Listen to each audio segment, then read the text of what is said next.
थे, तो जिसके साथ रहें उसकी जीत सुनिश्चित हो जाए, तो जीवन में ऐसे दो मित्र अवश्य होने चाहिए। महाभारत का युद्ध चल रहा था, अर्जुन और कर्ण आमने सामने थे। जब अर्जुन मारते थे तो कर्ण का रथ ज्यादा दूर पीछे जाता था, और जब कर्ण मारते थे तो अर्जुन का रथ थोड़ा दूर पीछे जाता था। तब भी भगवान श्री कृष्ण जो अर्जुन का रथ हाँक रहे थे, कहते थे वाह कर्ण वाह। कर्ण की वीरता की प्रशंसा करते न थकते। यह बात अर्जुन को नागवार लगी। कहे कि हे माधव, जब मैं मार रहा हूं तो कर्ण का रथ ज्यादा दूर पीछे जा रहा है, और जब कर्ण मार रहा है तो हमारा रथ थोड़ी दूर पीछे जा रहा है, फिर भी आप कर्ण की प्रशंसा कर रहे हैं और वाह कर्ण वाह कर रहे हैं। तो भगवान श्री कृष्ण ने कहा कि मैं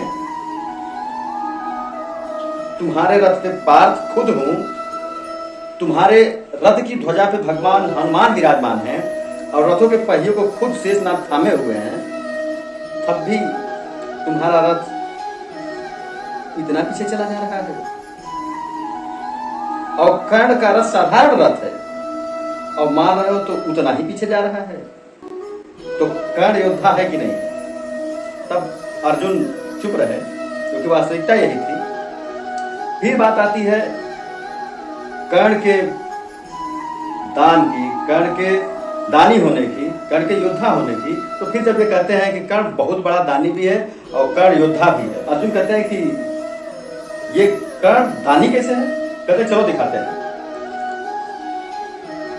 तो भगवान श्री कृष्ण और अर्जुन जब कर्ण को बाण लग गया रहता है, कर्ण रथ से नीचे गिर गया रहता है, अब मरणासन स्थिति में, मरने की स्थिति में रहता है, तो भगवान श्री कृष्ण और अर्जुन ब्राह्मण का वेश पकड़ के जाते हैं। और जाने के बाद वहां पे जाकर के कहते कि आप महादानी कर्ण हो? तो कहे कि हाँ ब्राह्मण देव, मैं कर्ण ही हूं। तो भगवान श्री कृष्ण ब्राह्मण के वेश में थे, वो कहते हैं कि तो हम तो आए थे कुछ दान लेने के लिए, लेकिन आप उस स्थिति में हो ही नहीं। तो कहे नहीं नहीं नहीं, आप मांगिए, जो मेरे पास होगा मैं दूंगा। तो अब इस समय तो आपके पास आपके दांत में लगे सोने की बत्तीसी है, वही दे दीजिए।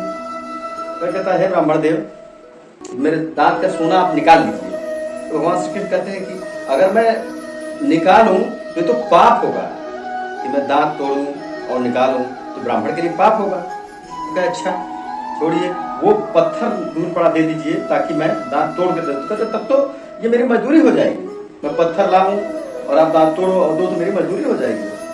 तो कर्ण खिसक के जाता है और वो पत्थर लाता है और पत्थर से अपने दांत तोड़ता है, और कहता है अब तो ले लीजिए ब्राह्मण देव। तो भगवान श्री कृष्ण कहते हैं कि ये झूठा दान ब्राह्मण को मैं झूठा दान लूंगा?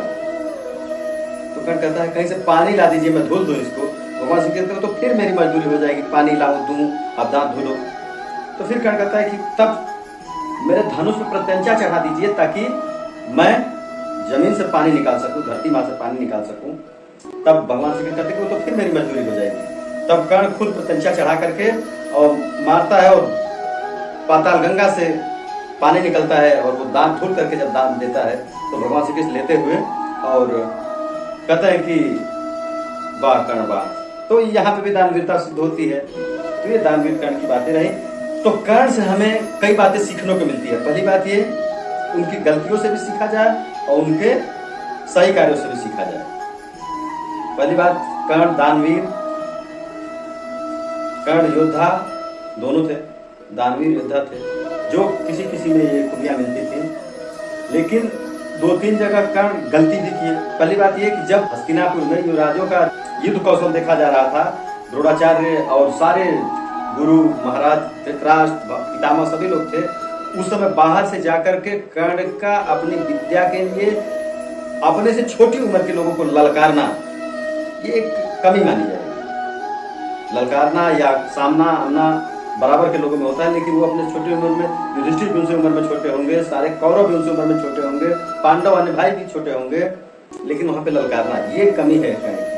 फिर दूसरी जगह ये, जब पांडव द्रौपदी को ध्रुव क्रीड़ा में हार जाते हैं और जब द्रौपदी की चीरहरण किया जा रहा होता है, तब विकर्ण कहता है कि नहीं ये गलत हो रहा है, कौरवों का दुर्योधन का भाई है, कर्ण तो जब कहता है कि ये गलत हो रहा है, इसे रोका जाए, तब भी कर्ण कहता है कि ऐसी स्त्री के साथ ऐसा ही होना चाहिए। तो नारी सम्मान पे कर्ण जब चुप रहता है तो कर्ण भी युद्ध, सब एक तरह तो सभी लोग महाभारत के पात्र युद्ध के कारण है, लेकिन कर्ण भी वहां बराबर गलती करता है, युद्ध कराने का एक कारण है।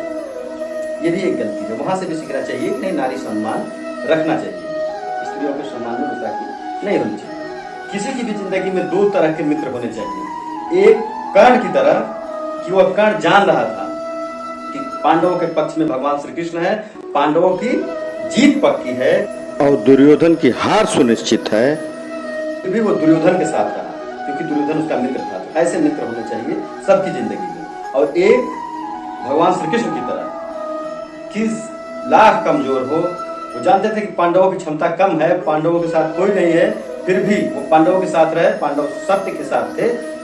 तो जिसके साथ रहे उसकी जीत सुनिश्चित हो जाए, तो जीवन में ऐसे दो मित्र अवश्य होने चाहिए। धन्यवाद, फिर मिलेंगे किसी मोटिवेशनल स्टोरी के साथ। राम राम।